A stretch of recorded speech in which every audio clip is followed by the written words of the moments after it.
성폭력을 아주 정말 입에 담지 못할 성폭력을 했습니다. 롯이 나가서 여러분 그렇게 하지 마십시오. 내 딸 2명이 있으니까 처녀 있으니까 얘들한테 마음대로 하십시오. 참 롯이 손님들 보호하려는 마음은 좋지만은 정말 이상하죠. 이때 소돔의 문화가 그랬던 것 같아요. 자기 딸들 위험하면은 자기 딸들을 그냥 그렇게 또 위험한데 내어 주었던 것 같아요. 그러니까 롯은 어려운 사람이지만은 또 그쪽 문화에 어느 정도 물들어 있습니다. 2명의 천사들은 동네 사람들의 눈을 어렵게 해가지고 다 흩어지게 했습니다. 그리고 롯에게 말합니다. 롯, 내가 이 도시를 멸망시키겠다. 너 식구들이 있으면 다 떠나라 해라. 그리고 롯은 가서 자기 사위가 될 사람한테 말하니까 농담으로 생각하고 비웃었습니다. 그리고 천사들은 롯에게 여기서 떠나라 이렇게 하는데 일어나라 하는데 롯이 꾸물꾸물했습니다. 롯은 자기 사위들한테는 떠나라 해놓고 이 자기가 누리는 풍요의 도시를 떠나기가 미련이 있어서 떠나지 못했습니다. 그러니까 2명의 천사들이 롯과 한 명은 롯과 롯의 아내의 손을 꽉 잡고 한 명은 롯의 2 딸의 손을 잡고 강제로 선 밖으로 냈습니다. 그리고는 어디서 피해라? 저 산으로 피해라. 그러니까 롯이 뭐랍니까? 저기 너무 멀어서 못 가겠습니다. 저 조그만 성으로 가게 해주십시오. 롯은 그 도시에 대한 욕심은 좀 버렸지만 이제 하나님이 명령하신 곳으로 나갈 실력이 또 적습니다. 우리의 영적 상태를 말해주는 것 같아요. 우리가 탐욕을 버렸고 우리가 정말 같이 있던 악한 곳으로부터 떠났지만은 이제 더 하나님이 원하신 거룩한 삶으로 나가는 실력이 없어가지고 중간에 좀 멈추려고 합니다. 하나님께서 롯을 불쌍히 여겨서 그 작은 도시에 들어가서 있게 했습니다. 그러자마자 하늘에서 불이 내려와가지고 그 도시를 소돔과 그 근처에 있는 고모라를 다 멸망시켰습니다. 그리고 롯은 그 도시에 들어가 보니까 거기도 또 죄악의 마을이고 거기서 살기 두려워해가지고 결국은 산으로 갑니다. 참 롯은 비참해졌습니다. 너무나 그 풍요로운 도시로 갔는데 소돔이란 정말 풍요로운 도시에 갔고 집도 짓고 살았습니다. 아브라함은 집도 없이 천막 치고 다녔습니다. 그 풍요로운 곳에 갔지만은 빈털터리로 나왔습니다. 그리고 그 산에서 자손이 없었기 때문에 참 입에 담지 못할 일이죠. 자기 딸을 통해 가지고 자손을 번성하게 됩니다. 부끄러운 자손 번성을 하게 됩니다. 이런 롯을 그 베드로 후서 2장 8절에서는 의인 롯이고 의인 롯은 그 도시의 악한 것 때문에 마음이 상했다고 롯을 칭찬합니다. 아마 우리는 그런 도시에 있었으면 우리는 더 타락했을 겁니다. 그래서 롯을 참 믿음이 없다 하지 말고 우리는 어떤가 돌아봅시다. 정말 우리는 우리 주위에 또 내가 있는 곳에 악이 있는데도 그것에 대해서 정말 마음이 상하지도 않고 그냥 그대로 따라가고 있는 일은 없는지 돌아보도록 합시다. 자, 20장 이제 아브라함의 부끄러운 이야기입니다. 20장 괄호 안에 아내 제목 읽읍시다. 아내를 다른 남자에게 넘김 하나님의 보호하심. 자, 아브라함이 이제 남쪽으로 가서 가데스까지 내려갔습니다. 그랄 바로 거기에는 블레셋 지역인데 남쪽으로 한 몇 킬로? 한 40-50km 남쪽으로 좀 사막 근처 지역인데 그렇지만 이곳 블레셋 지역은 좀 풍요로운 지역입니다. 자, 아브라함은 두려웠습니다. 자기 아내가 예뻤기 때문에 이게 아내가 예쁜 것도 문제입니다. 자기 아내가 예뻤기 때문에 그 블레셋 왕이 자기 아내를 빼앗기 위해서 자기를 죽이지 않을까 걱정이 되었습니다. 그래서 자기 아내를 여동생이라 속였고 그 지역 블레셋 왕은 아브라함의 아내를 자기 후궁으로 데려갔습니다. 그런데 그 밤에 하나님께서 아비멜렉에 나타나서 너가 잘못됐다 이렇게 말했습니다. 그때 아비멜렉이 뭐라고 지금 말하고 있습니까? 5절 6절 20장 5절 6절 읽읍시다. 그가 나에게 이는 내 누이라고 하지 아니하였나이까? 그 여인도 그는 내 오라비라 하였사오니 나는 온전한 마음과 깨끗한 손으로 이렇게 하였나이다. 하나님이 꿈에 또 그에게 이르시되 네가 온전한 마음으로 이렇게 한 줄을 나도 알았으므로 너를 막아 내게 범죄하지 못하게 하였나니 여인에게 가까이 하지 못하게 함이 이 때문이니라. 그리고는 그 여자를 돌려보내라 하고 7절 뒤에 보면은 만약에 돌려보내지 않으면은 죽여버리겠다 이렇게 하나님이 말했습니다. 하나님의 보호 때문에 아비멜렉은 아주 두려워하면서 아브라함을 돌려보내겠습니다.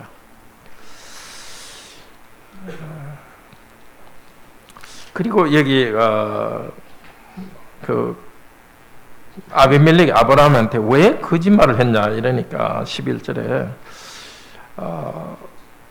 12절에 보면 진짜 사라는 나의 그 여동생이다 이렇게 말하는데 이게 진짜인지 모르겠어요. 성경 다른 곳에서는 사라가 아브라함의 그 이복 여동생, 그러니까 어머니가 다른 여동생이라는 말이 다른 데는 나오지 않습니다. 어쩌면 이것도 아브라함이 거짓말이었는지도 모르겠어요. 사실인지도 모르겠습니다. 자, 아비멜렉은 어쨌든 그 사라가 이렇게 수치스러운 일을 당했으니까 아브라함에게 양과 소와 종들 재산을 많이 주어서 보냅니다. 참 희한한 일이 일어났습니다. 아브라함은 거짓말을 했는데 하나님이 보호하시고 또 재산도 또 늘려주셨으니까 참 비겁한 남자 그 약한 가운데서도 하나님은 이렇게 복을 주고 있습니다. 그리고 아브라함의 그 사라 이 문제 때문에 하나님께서 아비멜렉 집에 여자들의 아기를 다 못 놓도록 했습니다. 그러니까 이걸 보면은 그 사라가 아비멜렉 집에 한 몇 개월 정도는 들어가 있었던 것 같아요. 들어갔다가 금방 나온 게 아니라 몇 개월 동안에 거기 안에도 들어가 있었던 것 같아요. 그러니까 그 집에 아기를 못 낳는 일, 종이나 또 그 가족들이 아기를 못 낳는 일이 있었습니다. 근데 아브라함이 17절에 보면 하나님께 기도하니까 이 하나님께서 아비멜렉의 아내와 여종을 치료하여서 출산하게 하셨습니다.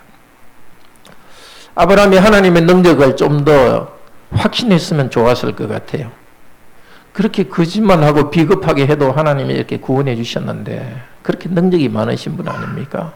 차라리 처음부터 죽었으면 죽었지 그냥 내 아내, 난 내 아내라고 말해야겠다 하고 용기 있게 했으면 하나님이 위험해서 살려주셨을 것 아닙니까? 괜히 이렇게 뭐랄까요? 뭐라 그랬지? 아브라함 자기 품위만 망치고 그렇게 되었습니다. 우리도 미리 겁을 먹고 이렇게 그 하나님의 뜻을 어기고 그렇게 할 이유 없습니다. 우리가 그렇게 잘못해도 하나님께서 우리를 갖다가 다시 회복해 주실 건데 그렇게 믿음이 없지 말고 믿음 있는 사람이 됩시다. 더구나 아브라함이 기도하니까 하나님께서 이 여종 그 아비멜렉 사람들을 치료해 주는 기도를 통해서 은혜를 주시는 분이십니다. 그러니까 우리 이 교훈을 통해서 우리가 어렵다고 해서 뒤로 물러서지 말고 그냥 하나님이 하라는데 그대로 있으면서 오히려 기도하면서 하나님의 은혜를 체험해야 되겠습니다. 21장은 과란의 이삭입니다.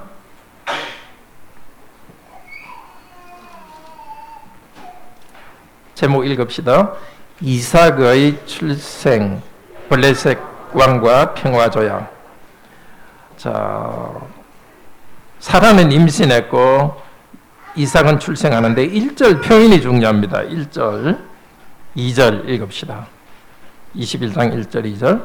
여호와께서 말씀하신 대로 사라를 돌보셨고 여호와께서 말씀하신 대로 사라에게 행하셨으므로 사라가 임신하고 하나님이 말씀하신 시기가 되어 노년의 아브라함에게 아들을 낳아. 계속 반복되어 나오는 말이 뭡니까? 표현이? 우리 중고등부 학생 여기서 무슨 말이 1절 2절에 무슨 말이 계속 반복해서 나오죠? 말씀. 여호와께서 말씀하신 대로 말씀하신 대로 말씀하신 대로 하나님께서는 말씀하신 대로 이루십니다. 믿기 바랍니다. 기적적인 일들을 이루십니다. 우리도 살아갈 때 하나님의 약속을 믿고 살아가야 됩니다. 하나님은 약속하신 대로 이루십니다. 근데 하나님께서 그렇게 안 할 것처럼 우리가 행동하면 곤란합니다. 하나님의 약속대로 하시니까 우리도 하나님 말씀에 순종해서 나가야 됩니다. 당연히 아브라함은 그 아들 이름을 이삭이라고 웃음이라고 지었고 그 가정에 웃음이 넘쳤습니다. 그런데 이제 이삭이 젖을 뗄 무렵이었습니다. 한 3살 정도 그때 젖을 떼는데요. 이삭의 그 형, 그러니까 아브라함의 여종에게 난 형이 있었죠. 이름이 누구죠? 이스마엘. 이스마엘이 이삭을 막 놀렸습니다.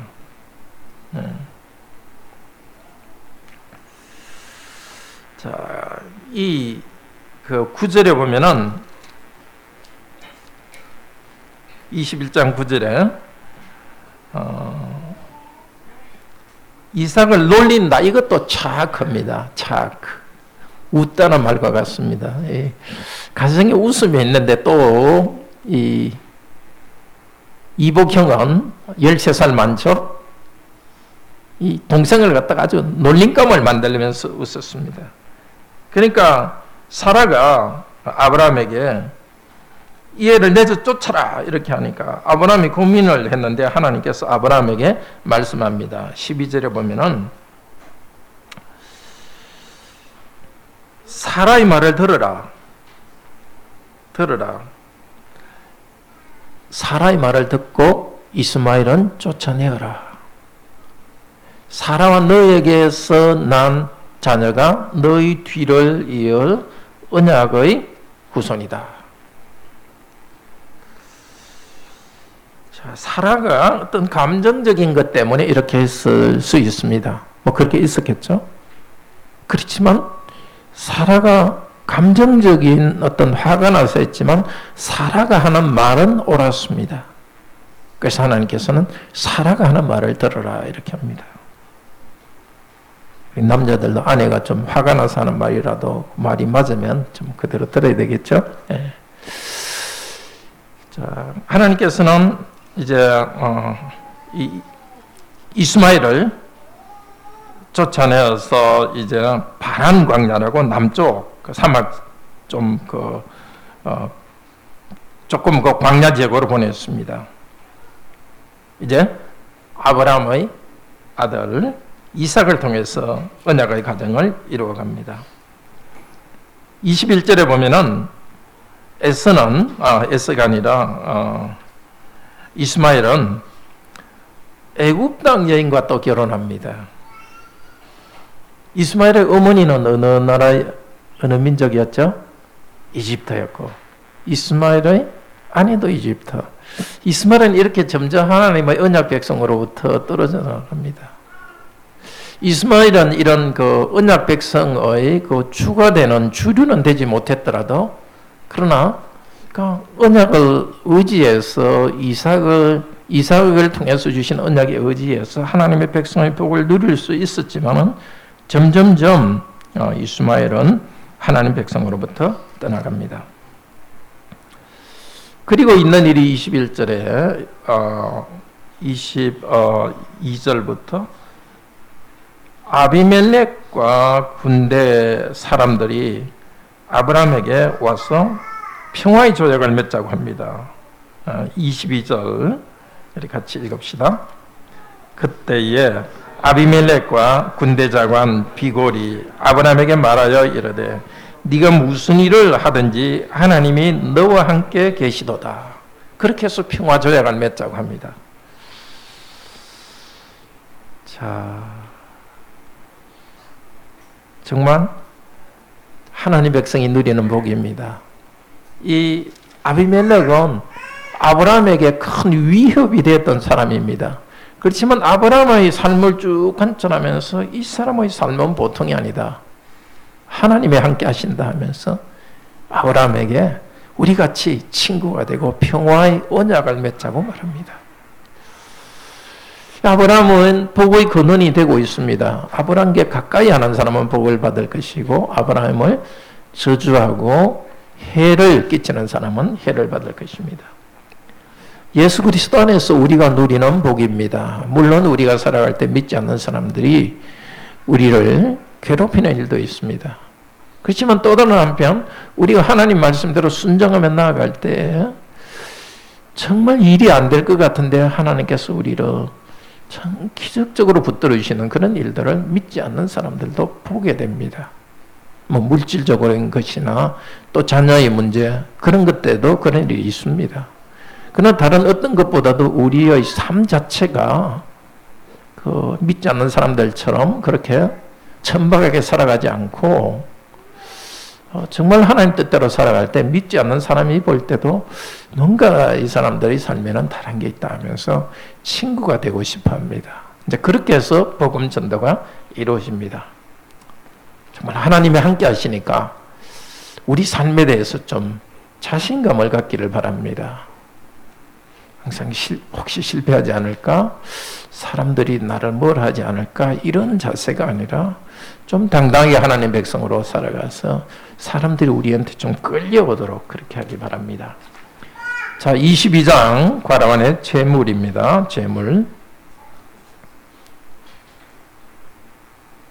언약 백성 이삭 자신을 제물로 드린 하나님의 축복을 새롭게 하심. 오늘 이야기는 다 잘 아시는 내용이죠. 하나님께서 이삭을 그 독자인 이삭을 제물로 드리라고 합니다. 있을 수 없는 일이죠. 당시 구약 이방 민족들 가운데는 자기 아들을 신에게 제물로 바치는 일이 있었습니다. 자기 복을 받기 위해서. 하나님이 이렇게 아브라함에게 이런 걸 명령하신다는 것은 상식적으로 맞지 않는 일입니다. 하나님께서 아브라함을 시험하셨습니다. 어떤 면에서는 그때 아브라함이 이 자식에게 너무 애착이 있어가지고 일단 하나님보다 자식에 대해서 더 마음이 갔었는지도 모르겠습니다. 이삭 하면서 하여튼 이 아이가 아니면 자기 미래가 없고 인생이 망할 것처럼 생각했는지도 모르겠습니다.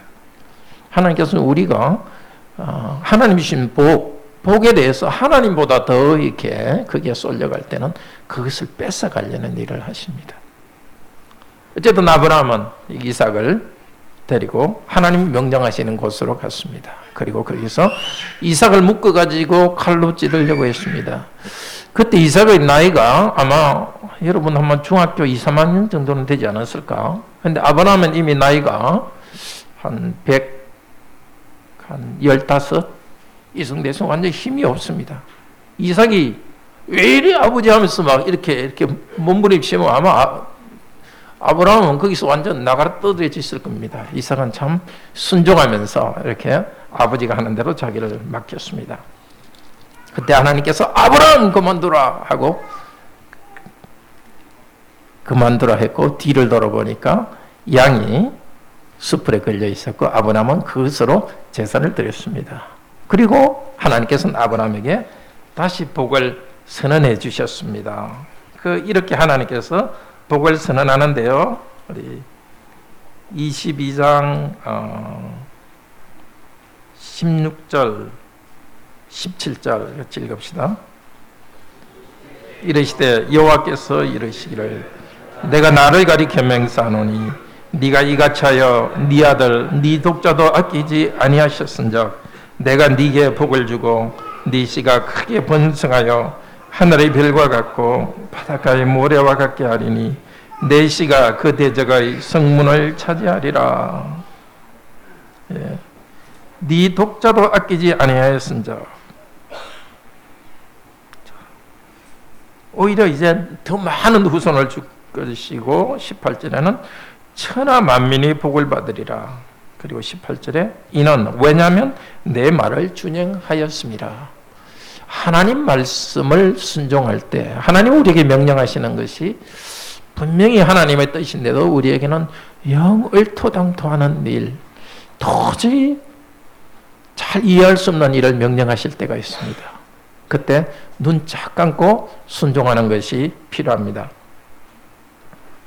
이 아브라함의 믿음은 어떻게 했습니까?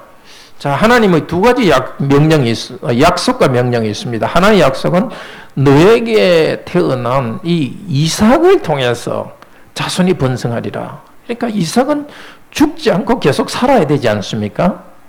그 복을 명령해 주셨고, 또 하나는 이삭을 죽이라 하니까 어떻게 해야 되겠습니까?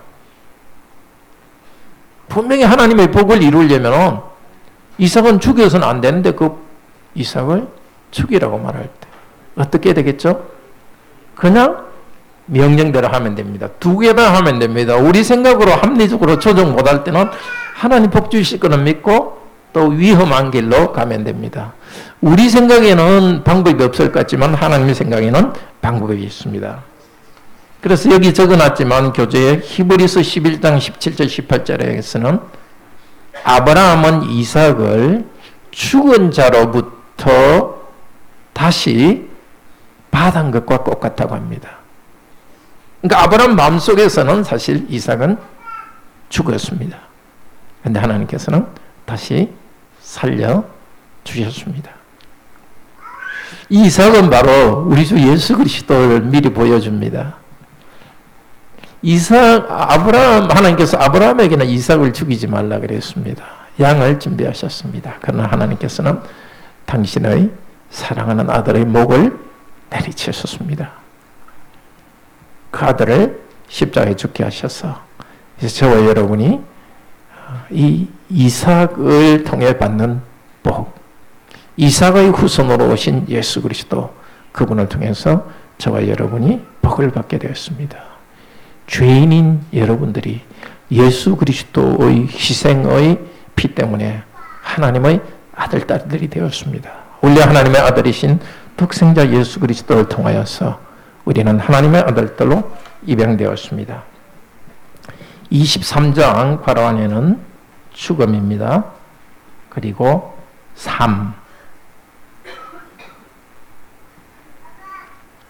제목 읽읍시다. 사라의 죽음과 약속의 땅의 한 부분을 헷 족속으로부터 삶. 사라가 죽었습니다. 너무 슬펐겠죠? 정말 아브라함은 사라의 죽음을 생각하면서 너무너무 마음이 아팠을 것입니다. 90세가 되도록 자녀를 못 낳았고 너무너무 고통스러운 날을 보냈고 자기 답답해서 자기 첩을 아브라함에게 아내를 주기도 했고 또 두 번이나 아브라함은 사라를 자기 아내가 아니라고 해가지고 남의 남자한테 아주 부끄러운 일을 당할 뻔했습니다. 이집트에서 파라오에게 그런 일이 있었고 블레셋에도 그런 일이 있었습니다. 아브라함은 아주 슬퍼했습니다. 그리고 자기 아내를 위하여서 자기가 살던 곳에 묘지 하나를 사고 묘지 주위에 나무도 샀습니다. 이거는 상징적인 사건으로서 굉장히 큰 의미가 있습니다. 지금까지 아브라함은 약속으로 받은 이 가나안 땅에 자기 땅이 하나도 없었습니다. 그러나 하나님께서는 아브라함에게 이 땅 하나를 사게 하셔서 이제 앞으로 이 땅을 주실 것에 대한 하나의 표시가 되었습니다. 그리고 이 묘지에 나중에 아브라함도 여기 묻힐 것입니다. 그리고 자기의 이삭 또 야곱도 여기에 묻힙니다. 하나님께서 우리에게 영원한 천국을 약속해 주셨습니다. 아브라함에게 약속한 그 가나안 땅처럼 그 천국 새하늘과 새 땅에서 눈물과 고통 없는 그 나라에서 살게 해 주었습니다. 그렇지만 지금 이 땅에서도 하나님께서 이 막벨라 굴과 같이 우리에게 조그만 것들을 소유하게 하십니다. 여러분에게는 집을 가진 분도 있겠고 아니면 전세집도 있겠고 또 아니면 또 여러분의 직장도 있습니다. 우리가 가진 모든 것 재산이나 집이나 모든 것, 앞으로 천국에서 누릴 것에 대한 하나의 상징이고 표시입니다. 더 영원한 천국에서 누릴 소망 가운데서 이 땅을 살아가도록 합시다. 우리 함께 기도합시다. 자비로우신 하나님, 믿음의 조상 아브라함이 참 큰 믿음으로 의인 롯이 살던 그 소돔을 위해서 기도하기도 했지만은, 그러나 또 아내 때문에 자기가 죽을까 봐서 거짓말을 하고 그런 비겁한 모습도 보였습니다. 그런 아브라함을 하나님께서는 불쌍히 여기시고 그 사라와 그 가족이 위험 가운데 큰일을 당하지 않도록 기적으로 보호하시면서 오히려 아브라함의 실수를 복으로 바꿔주었습니다. 그렇게 하나님께서는 훈련하고 나갔습니다. 저희들은 아브라함보다도 더 큰 시대에 예수 그리스도를 알고 그리스도를 의지하여서 하나님의 백성이 되었고 영원한 천국에 대한 더 분명한 계시와 약속을 받았습니다. 그러나 저희들은 아브라함의 믿음에도 미치지 못합니다. 그런 저희들은 이제도 성령님께서 이끌어 주시면서 믿음을 성장하게 하셔서 감사합니다. 하나님께서 우리에게 계속해서 교회와 자녀들의 복을 약속하셨고 또 교회와 함께 영원한 천국을 약속하셨습니다. 이 약속이 있사오니 어떠한 어려운 일이 있더라도 하나님의 말씀을 따라서 그대로 순종하는 사람이 되게 하소서. 우리의 지혜가 너무 많아서 하나님보다 지혜로운 척 하지 않도록 도우시고 단순하게 하나님 명령을 따라 나가게 하시고 그것 때문에 우리 자신이 위험에 처한다 할지라도 오히려 그것 때문에 하나님의 능력이 나타나는 것을 보게 하여 주소서. 주 예수 그리스도 이름으로 기도드립니다. 아멘.